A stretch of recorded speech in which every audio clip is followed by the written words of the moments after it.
তুমি তো এখন ভাইরাল, তোমার তো সিরিয়াল ধরে কথা বলতে হয় তোমার সাথে। হ্যাঁ হ্যাঁ, আপনি ওর কি হন? বাবা। ভালো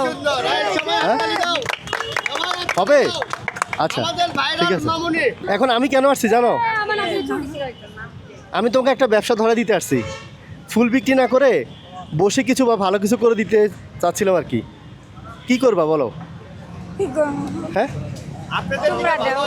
না না, ও যেটা জানে কি করবা? তোমার মনের ইচ্ছা।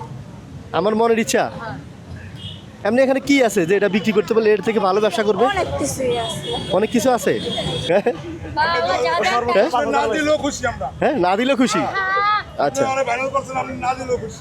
আমি তো ভাইরাল করতে চাই নাই, আমি তো ওরে সাহায্য করতে আসছি। ও তো ভাইরাল হয়ে গেছে, হয়ে গেছে। হ্যাঁ, 1 2 3 4 5 6 7 8 9 10, এই 10,000 টাকা ভাই তোমার দিলাম। হ্যাঁ, আমি আবার আসবো, তোমার যা লাগে ব্যবসার জন্য আমি দিব, আবার অসুবিধা নেই। হ্যাঁ হ্যাঁ।